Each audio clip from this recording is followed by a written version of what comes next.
दोस्तों, सफर मेराज आखिर कैसे पेश आया और मेराज की रात हमारे नबी सल्लल्लाहु अलैहि वसल्लम ने सातों आसमानों के ऊपर किया कुछ देखा, और ये अजीम सफर कहां से और कैसे शुरू हुआ, आज हम आपको इस वीडियो में बताएंगे।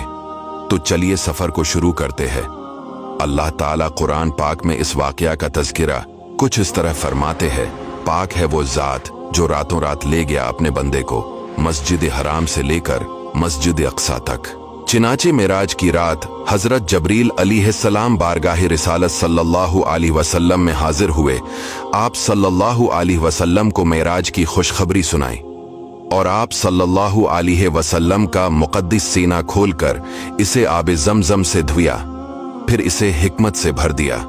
इसके बाद नबी सल्लल्लाहु अलैहि वसल्लम की बारगाह में बराक पेश की और इंतहाई इकराम और एहतराम के साथ इस पर सवार करके मस्जिद अक्सा की तरफ ले गए। बैतुल मुक़द्दस में हमारे नबी सल्लल्लाहु अलैहि वसल्लम ने अंबिया की इमामत की, फिर वहां से आसमानों की तरफ ले गए। हजरत जबरील अलैहिस्सलाम ने बारी बारी तमाम आसमानों के दरवाजे खोले। पहले आसमान पर हजरत आदम अलैहिस्सलाम, दूसरे आसमान पर हजरत ईसा अलैहिस्सलाम, तीसरे आसमान पर हजरत यूसुफ अलैहिस्सलाम, चौथे आसमान पर हजरत इदरीस अलैहिस्सलाम, पांचवें आसमान पर हजरत हारून अलैहिस्सलाम, छठे आसमान पर हजरत मूसा अलैहिस्सलाम और सातवें आसमान पर हजरत इब्राहिम अलैहिस्सलाम हुजूर सल्लल्लाहु अलैहि वसल्लम की जियारत से सरफराज हुए। उन्होंने हुजूर सल्लल्लाहु अलैहि वसल्लम की इज्जत की और तशरीफ आवरी की मुबारकबाद दी। इसी तरह नबी सल्लल्लाहु अलैहि वसल्लम साथ आसमानों की सैर करते करते सिदरातुल मुंतहा तक पहुंच गए। इस जगह से आगे बढ़ने में किसी फरिश्ते की मजाल नहीं है, इसलिए हजरत जबरील अलैहिस्सलाम आगे जाने से माजिरत करके वही रह गए। फिर अल्लाह ताला ने आपको अर्श बल्कि अर्श के ऊपर जहां तक चाहा बुलाकर आपको बारियाब फरमाया। वहां रसूल अकरम सल्लल्लाहु अलैहि वसल्लम पर खास रहमत और इकराम हुआ। जमीन आसमान की बादशाहत और इनसे अफजल उलूम पाए।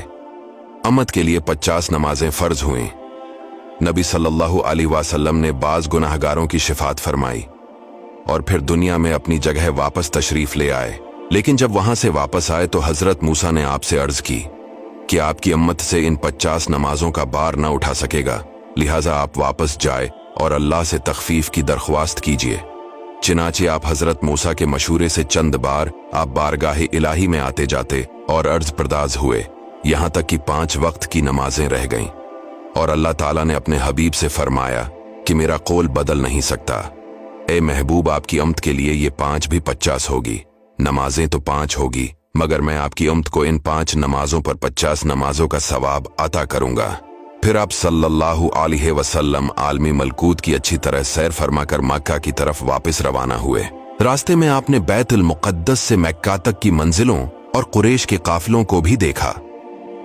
इन तमाम मराहिल को तय करने के बाद मस्जिद हराम में पहुंचकर चौकी अभी रात का काफी हिस्सा बाकी था, सो गए और सुबह को बीदार हुए। और जब रात के वाक़ियात का आपने कुरैश के सामने तज़किरा फरमाया तो कुरैश को सख्त ताजब हुआ, यहां तक कि बाज ने आपको झूठा कहा और बाज लोगों ने तो सवालात करना शुरू कर दिए।